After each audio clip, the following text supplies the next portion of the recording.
하나님의 사람의 특징이라고 하는 제목으로 하나님의 말씀을 전가하겠습니다. 예수님께서 이 땅에 오셔서 하신 일들 가운데 늘 잃어버린 양떼에 관심을 가지고 계셨습니다. 그래서 사역을 이렇게 하실 때에도 믿음이 전혀 없는 데서는 기적도 일으키지도 별로 않았어요.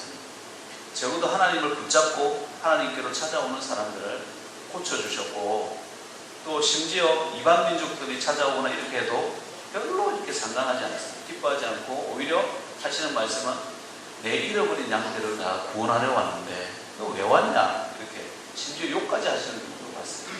그래도 그 이방인들 가운데 믿음이 있으면 구원하여 주시고 질병을 치유하여 주시고 사탄을 쫓아내 주셨어요. 그러니까 하나님 아버지의 마음은요, 여기 있는 거예요. 잃어버린 양떼에 있는 거예요. 그러면 하나님께서 선택해 주신 사람들이 많을까요, 적을까요? 그렇게 많지가 않습니다. 많지 않아요. 여러분 축복받은 분들인 줄 믿으시기 바랍니다.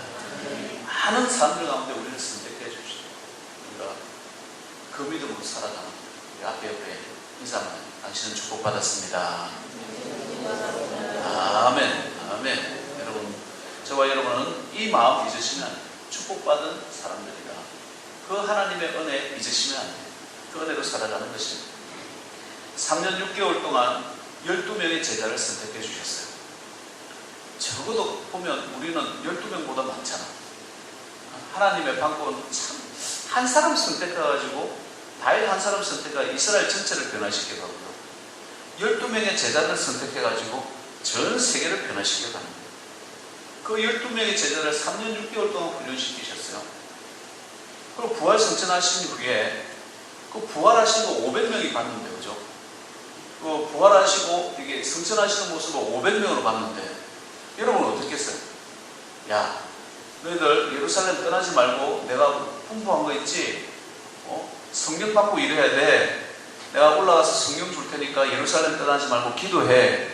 이 말씀 하셨으면 저 같으면 성령 부어주실 때 한 번도 부음을 받아본 적이 없는 성령이에요.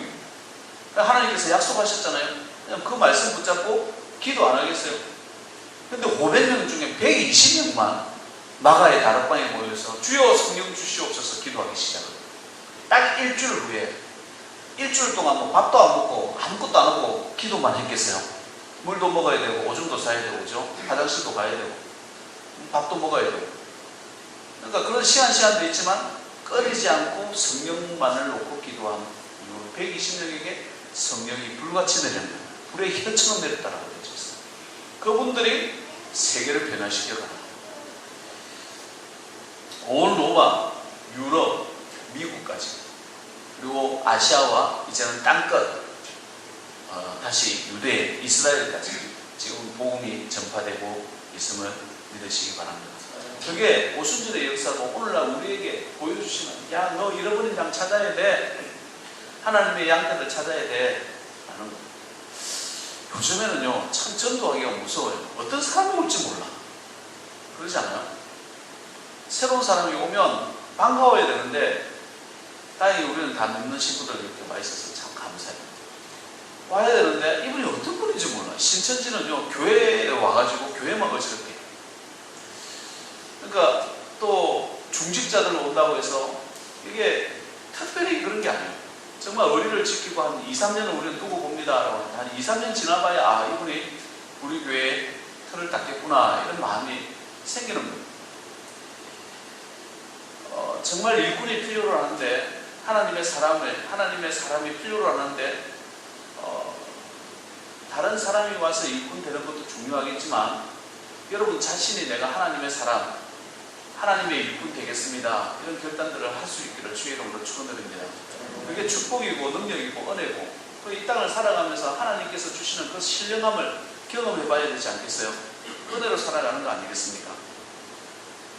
누가복음 10장 2절, 추수할 것은 많되 일꾼이 적으니 그러므로 추수하는 주인에게 청하여 추수한 일꾼들을 보내주소서 하라. 기도를 이렇게 하라는 거예요. 여러분, 추수한 일꾼을 보내달라고 기도하시길 바랍니다. 여러분이 할 수 있는 일이 있고, 저 역시도 마찬가지예요. 제가 할 수 있는 일이 있고 할 수 없는 일이 분명히 있습니다. 그래서 하나님께서 하나님의 사람을 선택해서 보내주시는 거예요. 우리 교회에 보내주시는 거예요.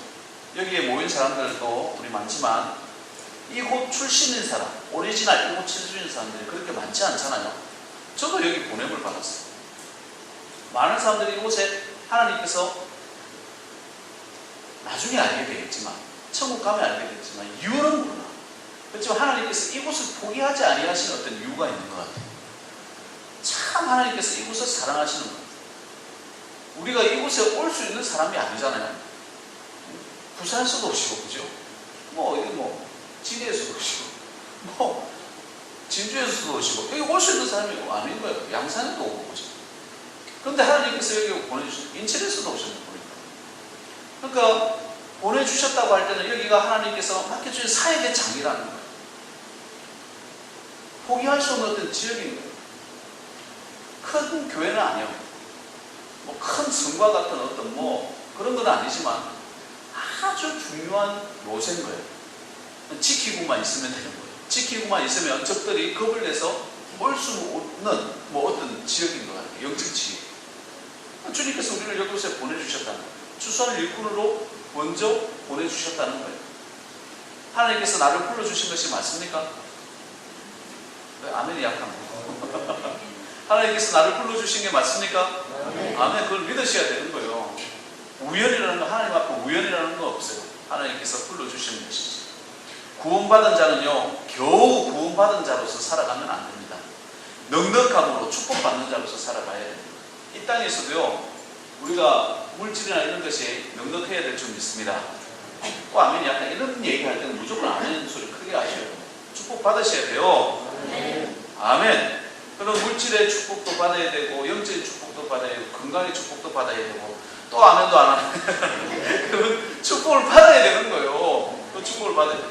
그런데 마찬가지로 천국의 영적 질서도 보면 하나님께서 불로서 시험한다고 그랬어요. 각 사람의 공적을 불로서 시험을 하는데 고린도전서 3장에 나와요. 그런데 그 불로서 시험할 때 그 공적이 그대로 있으면 하나님 앞에 그 축복받은 거잖아요. 그대로 있으면 상을 받고, 14절, 만일 누구든지 그 위에 내세운 공적이 그대로 있으면 상을 받고 누구든지 그 공적이 불타면 해를 받으리니 그러나 자신은 구원을 받되 불 가운데서 받은 것 같으리라. 그러니까 우리가 하나님 앞에 교회를 나와도 하나님 앞에 부끄러운 구원이 아니라 하나님 앞에 상 받는 구원이 되어야 된다. 하나님을 믿어도 잘 믿길 바랍니다. 어리석게 믿지 않고 하나님 앞에 축복받는 믿음으로 살아가야 되는 거예요. 믿음은요, 여러 번 얘기하잖아요. 내가 교회만 열심히 다닌다고 믿음이 요만큼 자라요. 바이올린 한번 켜보세요. 농사 한번 지어보세요. 10년만 농사 지어도요, 베테랑 됩니다. 피아노 베테랑 됩니다. 노래 한번 불러보세요. 베테랑 됩니다. 그러나 예수 믿는 건 10년 믿어도 요만큼, 아이고, 저 또 믿음이가 할 정도로 겨자씨만한 믿음 그걸 하나 잡는. 근데 그 믿음 하나 있는 걸로 산을 옮길 수 있다고 그랬어요.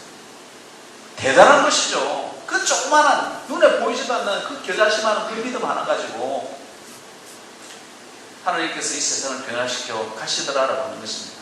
그런 적은 믿음 가져가는 것이 하나님 앞에 공적 삼는 일꾼 되어져 가는 것입니다. 우리 교단에 마산에 마산 상남교회라는 데가 있어요. 전에 이제 목사님은 은퇴하시고 천국 가셨지만 목회하시면서 스트레스가 많으셨던 것 같아요. 할 때 일찍 가셨어요. 하지만 그분이 유언하실 때 그분이 가지고 있는 일꾼으로서의 목회자로서의 사명이 있었을 거 아니에요. 그 사모님하고 그 아들한테 이 교회는 도와야 된다. 그 교회가 우리보다 그때 당시로는 300명 이상 넘어가는 교회니까 굉장히 큰 교회, 마산에서는 제일 큰 교회고 좋은 교회예요. 그런데 돌아가시는 순간에 또 교회 걱정으로 돌아가셨어요. 그 유언을 그 아들한테 너는 축복받아서 이 삼남교회 도와라 라고 하고 가십니다. 그렇게 지난 지가 지금 10년이 넘은 것 같아요. 근데 지난번에 우리 박세훈 전도사님 서류를 하면서 알게 됐어요. 그 아드님이 물질적인 축복을 받았는데 거의 상남교회는 창피해서 말을 못하는 건데 그 교회 전체 결산의 반을 차지한다는 거예요. 반을 차지한다. 그 한 사람이 내는 헌금이 10년 전에 아버지께서 너는 이 상남교회를 도와라 이 명령하신 그 말씀 가지고 본인이 사업하고 미국에서 큰 사업을 하는 모양이에요. 뭔지는 몰라. 그걸 미국에서 보내주는 돈이 워낙에서요. 달러지. 달러 보내주는 거예요. 달러를 보내주고 전체 예산, 그 교인들이 몇 명이나 되는데 전체 예산의 반 이상을 차지하는 거예요. 내가 볼 때 반 이상을 차지하는 것 같아요. 단 한 사람이 추수꾼으로 하나님의 일꾼으로 부르심을 받으면 그 한 사람 때문에 교회가 바뀌고 가정이 바뀌고 그 지역이 바뀔 줄 믿습니다. 그 대상이, 그 일꾼이 나 자신 되십니다. 주의 이름으로 축원드립니다. 교회는 예수님의 사람들이 모여서 흥적 쌓는 곳이, 이곳에서 훈련받고 이곳에서 사명 감당하다가 언젠가 죽어서 주님 앞에 섰을 때에 잘하였도다 착하고 충성된 종아, 네가 최근 일에 충성하였으면 내가 내게 많은 것으로 맡기리니 내 주인의 즐거움에 참여하라. 이 칭찬을 우리가 들어야 되지 않겠어요? 야, 잘하였도다 착하고 충성된 종아. 이 말 듣는 게 꿈이야. 주님 앞에 섰을 때 네 뭐 하다 왔냐? 라고 했을 때 자기도 기억하지 못해. 하나님도 너 뭐 하다 왔냐? 이렇게 물어보시나요? 얼마나 아픈 이야기 아니겠어요? 그러나 잘하였도다 착하고 충성된 종아. 이 말 한마디만 들어도 그냥 막 펑펑 울 것 같아요. 기도를 쉬지 마시길 바랍니다. 늘 말씀 무장하시길 바랍니다. 봉사하는 거 쉬지 마시길 바랍니다. 봉사도 잘해도요, 실력이 느는 거예요. 실력이 느는 거예요. 하나님께서 나를 선택하시고 구원하신 감격에 늘 감사하며 사시길 바랍니다. 그 감격이 내 마음에 있으면 우리 인상 찌푸리지 않아요. 기쁨으로 살 수밖에 없는 거예요. 오늘 본문 말씀에 광야 생활을 하던 때에 광야교회에서 주님의 성막을 섬기던 브살렐과 오홀리압에 대한 이야기, 하나님께서 지명하여 불러주셔가지고 너는 성막에서 일해라 라고 불러주셨어요. 언제 이 사람들을 불러주셨는가를 보면 광야 생활을 할 때, 아주 힘들 때, 막 불뱀이 왔다 갔다 하고 오죠. 덥죠. 밤에 집에서 자는 것도 아니고 천막에서 자야 되죠. 언제 우리 교회에서 수련을 한번 해봐요. 천막 다 가져와가지고요, 저기 우리 잔디밭에 천막 깔아놓고 한번 잡아요. 어떻는지. 야, 집에서 자는 것이 이렇게 감사할 수 있겠나 할 정도로 감사하게 됩니다. 그때 부르시라고, 그때 고생하라고 불러주신 사람들이에요. 이것을 보면서 저는 아무리 시골 교회라도, 아무리 선교지라고 해도, 오지라고 해도, 작은 교회라고 해도 하나님께서 봉사하라고 불러주신 하나님의 사람이 있더라라고 하는 것이 분명히 있습니다. 이 시골에 내가 무슨 연고지가 있습니까? 뭐가 있습니까? 이곳까지 불러주신 데에는 하나님의 뜻이 있는 거예요. 반드시 하나님의 사람이 있습니다. 모세는 시내산 40일 동안 하나님의 말씀을 듣습니다. 십계명과 성막에 관한 어마어마한 이야기를 하나님께로부터 들었어요. 그 모든 설계도가 하나님께서 다 해주시는, 그때 무슨 생각을 했겠습니까? 이걸 내 혼자 어떻게 하지? 이 생각 안 했겠어요?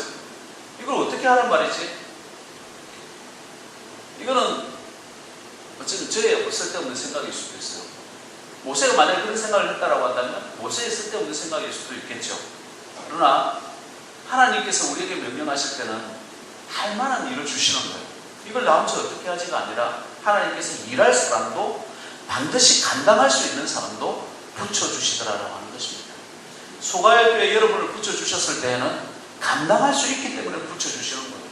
능력이 있기 때문에 붙여주신다 저는 믿습니다. 그게 하나님의 사람인 거예요. 여러분은 하나님의 사람입니다. 믿으시기 바랍니다. 앞에 인사하겠습니다. 당신은 하나님의 사람입니다. 당신은 하나님의 사람입니다. 아멘. 여러분은 하나님의 사람. 따라하시죠. 나는 하나님의 사람이다. 나는 하나님의 사람이다. 맞습니다. 여러분은 하나님의 사람이고 저도 하나님의 사람입니다. 붙여주시는 거예요. 그런 내 방식이 아니요. 하나님의 방식으로, 하나님의 설계대로, 하나님의 길을 가기를 하나님께서 원하시는 거예요. 그 말씀에 순종하는 거예요. 반드시 하나님의 사람이 있어요. 하나님의 재원이 있습니다. 필립스 브룩스라고 하는 사람이 있는데요. 이분이 이런 말을 했어요. 능력에 맞는 일을 구하지 말고 일에 맞는 능력을 구하라 라고 했어요. 한번 이 말의 의미를, 말은 멋있는데 이해가 잘 안 돼요. 능력에 맞는 일을 구하지 말고 일에 맞는 능력을 구하라. 여러분 능력이 대단합니까? 여러분 스스로를 생각해보면 나 자신의 능력이 없어요. 공부를 많이 했습니까? 뭐 돈이 재벌처럼 많습니까? 뭐 학식이 있습니까? 뭐가 있습니까? 뭐 그런 거 한번 생각해보자고. 뭐 저를 포함해서 여러분 자신을 생각할 때는. 근데 나는 이런 사람이니까 이런 걸 주세요. 저한테요, 두 선교사님이 한국에서 이제 목회를 해야 되겠다. 이제 나이가 50이 넘어가니까 힘이 딸리는 거예요. 그래서 두 선교사님이 저한테 교회 한 군데 나는 데로 소개시켜달라고 그랬어요. 근데 부탁하는 게 서로가 달라요. 한 선교사님은 자기는 박사학위도 했고 선교일도 오래 했고 설교도 잘하고 능력도 많으니까 우리 같은 교회가 아니고 저기 상남교회 같은 데나 이렇게 한 몇백 명 모이는 그런 교회 나면 나를 좀 소개를 좀 시켜달래요. 그런 교회에 자기한테 맞다는 거예요. 제가 어떻게 할게요? 카톡만 열어두고 전화기 차단했어요. 다시는 연락하지 말라고. 그런데 다른 선교사님은 나는 오랫동안 이렇게 선교를 했고 힘도 들고 이렇게 했지만 제 체력도 많이 달리고 그래도 젊은 사람들에게 물려주고 한국 가서 이제 마지막을 이제 보내야 되지 않겠냐라고 하면서 큰 교회 말고 작은 교회 내 본분에 맞게끔 조그마한 교회에 있으면 소개시켜 주세요 라고 했어요. 절대 내가 큰 교회는 난 감당 못할 것 같아. 그 친구가 설교도 잘하고 연구도 잘하고 목회도 잘하고 캐나다 선교사예요. 네. 얼마나 잘하는지 몰라요. 그런데 이 친구는 오히려 겸손하게 조그마한 교회 소개시켜달래요. 그런데 이 친구를 위해서는 기도했어요. 주여 합당한 교회가 있으면 좋겠습니다. 어떤 목사님과 식사를 하는데 한번 생각해도 이분이 은퇴가 얼마 남지 않았더라고요. 우선 제 친구 중에 이런 친구가 있는데 받으시겠습니까? 은퇴를. 우리 교회는 작은데 작은 교회 오려고 할까? 그런 분이 오려고 할까? 걱정하지 마십시오. 온다고 합니다. 소개시켜줬어요. 그리고 받겠대. 이 친구는 어쨌든 은퇴까지는 기다려야 되니까 사역 잘 마무리하겠다고 했어요. 무슨 얘기를 하고 싶은 말이냐면 우리가 가지고 있는 능력이 대단한 게 아니에요. 능력이 대단하고 하는 그 순간에 교만한 거예요. 모든 길이 막히는 거예요. 카톡 차단되고 뭐 전화기 차단되고 모든 길이 다 막히는 거예요. 그러나 나는 능력이 없어. 그렇지만 하나님 주님의 몸된 교회를 맡았으니까 하나님 거기에 맞는 능력을 저에게 주세요. 저는 부족한 사람이에요 라고 하면 모든 길이 그 교회만 열리는 게 아니에요. 모든 길, 사업도 마찬가지예요. 직장도 마찬가지입니다. 하나님 저 일이 나한테 주어졌다라고 한다면 하나님 저에게 저는 이 일 감당하기 너무나 부족한 사람이에요. 저에게 능력 주세요. 그렇게 기도해야 된다는 거예요. 뭔 일이 안 될 때, 안 풀릴 때 여러분 능력 달라고 기도하시기 바랍니다. 오늘 이 사람을 잘 보면요. 부살리를 쓰시잖아요. 3절 말씀에 하나님의 영을 그에게 충만하게 하여 지혜와 총명과 지식과 여러 가지 재주로 5가지 성령 충만이 있었죠. 성령 충만하니까 지혜를 주세요. 총명을 주세요. 지식을 주세요. 재주까지 주시다는 거예요. 바로 이 순서라는 거예요. 성령 충만에서부터 출발하는 거예요. 하나님 저는 부족합니다. 하나님 저에게 성령으로 충만해 주세요. 하나님의 영에 사로잡히면서부터 출발하는 거예요. 그래 교만하지 않아요. 그래 겸손해지는 거 아니겠어요? 겸손과 여호와를 경외함의 보상은 재물과 영광과 생명이니라. 한번 또 외웁시다. 시작. 겸손과 여호와를 경외함의 보상은 재물과 영광과 생명. 하나님께서 모든 것 다 주신다는 거예요. 뒤에 세 가지는 잊어버려도 돼. 겸손함과 여호와를 경외함에 내 삶 가운데 있어야 되는 게 성령의 충만함의 뜻입니다. 하나님의 영에 사로잡혀 지혜가 오는 거예요. 이 지혜가 왜 중요하냐면 일을 어떻게 해야 되는지를 아는 거예요. 일의 선호를 아는 거예요. 그래서 하나님을 경외함이 없어요. 내가 고시 준비를 한다, 공부를 한다, 뭐 대학 입시를 한다 해서 교회를 떠나는 사람이 있어요. 이렇게 보면 시간이 없대 공부한다고. 그 사람 100% 떨어집니다. 잘 돼도 왜 잘 되는지 모르고 칠바퀴 도는 거예요. 왜? 공부도요, 공부하는 방법이 있어요. 어떤 걸 우선순위라고, 어떤 걸 외워야 되고, 어떤 걸 외우지 말아야 되는지가 하나님께서 주시는 지혜를 가지고 공부를 해야 되는 것이죠. 또 어떤 일을, 목표를 달성하기 위해서 해나갈 때 어떤 사람을 만나야 되고, 어떤 사람을 만나지 말아야 되는지 지혜가 있어야 되는 거예요. 또 어떤 일을 하는 것을 보더라도 그래요. 일을 시켜보면, 일을 잘하는 사람은요, 예를 들어서 내일 일을 한다 라고 하면 오늘 모든 재료와 공부와 일을 해야 될 걸 다 예비를 해두는 거예요. 내일 아침 땡 시작하면 아침밥 먹고 바로 일을 시작해서 그날 딱 마치고 모든 공부가 이런 거예요. 일을 한 적이 없을 정도로 딱 일처리를 해놓습니다. 일 못하는 사람은 뭐 어떻게 해요? 내일 일한다고 하면 내일 재료 사러 가, 공부 사러 가. 뭐 그거 하다 보니까 공부가 고장나요. 공부 고치러 가. 온데 다 어지러 놓고 일을 안 해. 피곤해. 그 다음날 일을 하면 되지. 그 다음날 보니까 비가 오네. 오늘처럼. 그 다음날 뭐 그치겠지. 아이 보니까 오늘처럼 장마네. 한 달 동안 너부러져 있는 거예요. 이게 게으른 사람, 지혜 없는 사람의 특징이요. 공부도 마찬가지고 사업도 마찬가지고 무슨 일을 해야 되는지 그 다음 일부터 착착착착 나오는 거지. 옆에서 도와주는 사람도 보면요. 한 사람이 예를 들어서 못을 치고 있으면 못 다 쳐가면 그 다음 못을 준비해 줘요. 일 못하는 사람 어떻게 해요? 못 다 치고 있으면 못 좀 주라. 이걸 하루 종일 못 좀 주라. 못 좀 주라. 이 얘기만 해요. 말 안 하고 줘야지. 이 말하는 것도 얼마나 힘든데. 이게 지혜라는 거예요. 사업도 지혜가 있어야 되고 공부도 지혜가 있어야 되고 모든 일들 가운데 지혜가 있어야 될 줄 믿습니다. 그게 어디서부터? 성령 충만함부터 시작이 되더라는 거예요. 그 다음에 총명이에요. 총명은 통찰입니다. 인지, 자각, 해결 포인트. 일을 하다 보면 무슨 문제가 발생될 수 있잖아요. 뭐 그냥 문제가 발생 안 되지 않을 수가 없잖아요. 어떨 때는 뭐 이걸 피해서 가고 이런 저는 지금 하면 안 되겠다. 순간 이렇게 바뀌어가고 순간 준비를 해나가는 그런 통찰이 보이는 능력이에요. 이게 총명이에요. 전체를 보는 눈이에요. 내 인생의 전체를 볼 수 있는. 그 다음에 지식과 재주, 풀어가는 노하우 아니겠어요? 스킬 아니겠습니까? 도둑에게요, 칼을 주면 어떻게 돼요? 흉기가 되죠.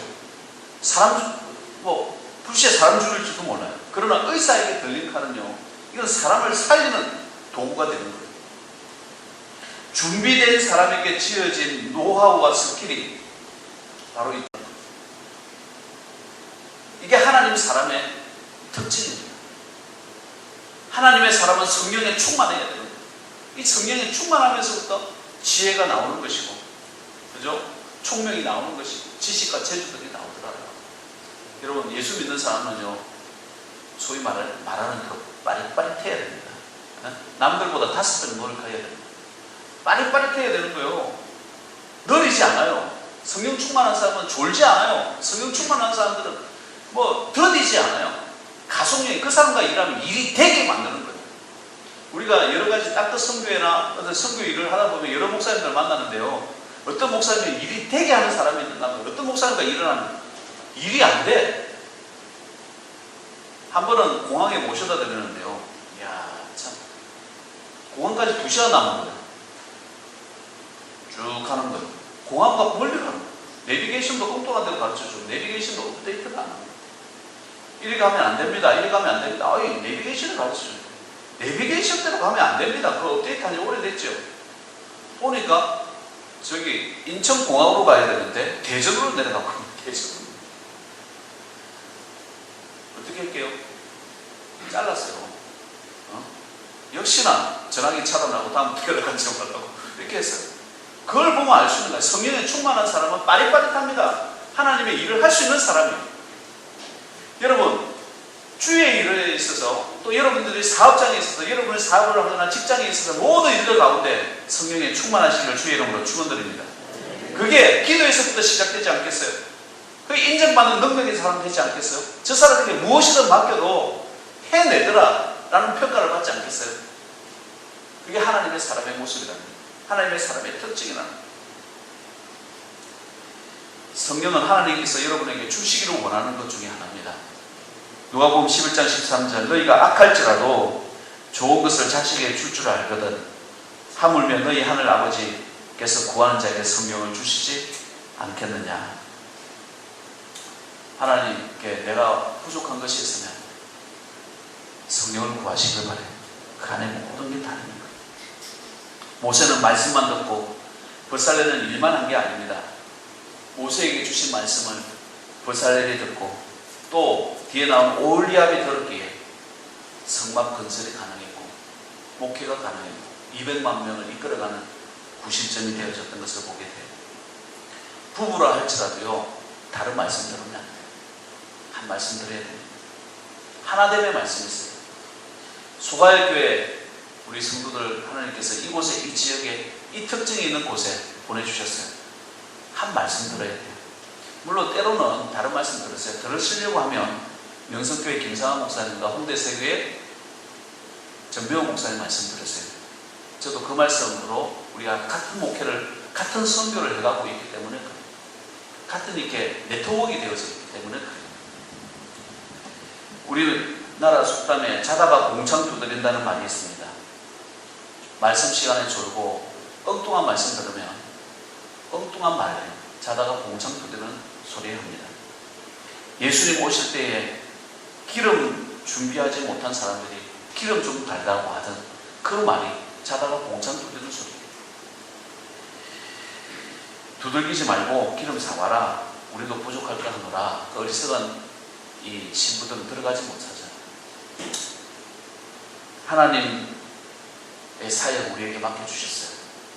한 말씀으로 일심동체되는 귀한 소가 예배 되시길 바라고, 또 이 말씀을 통해서 하나님의 사람으로서 뚝 서서 우리를 모세로 불러주시고 버살레로 불러주시고 오홀리압으로 불러주시고 때로는 다윗과 같이 불러주신 하나님, 그 사역에 귀한 동참하셔서 하나님의 사람의 특징을 가지시는 또 열매가 풍성하시는 귀한 종들 되시길 주의 이름으로 축원드립니다. 하나님 아버지 감사합니다. 우리는 예수 그리스도를 한 주인으로 모시며 예수님께서 하라 하신 사역에 동참한 한 형제요 한 자매인 줄 믿습니다. 아버지 하나님, 하나님께서 저희들에게 성령으로 충만케 하시어 아버지 하나님 지혜와 총명과 지식과 여러 가지 재주로 뛰어나게 하셔서 하나님의 몸된 교회 잘 섬겨갈 수 있도록 주여 도와주옵소서. 예수님의 이름으로 감사하며 기도드리옵나이다.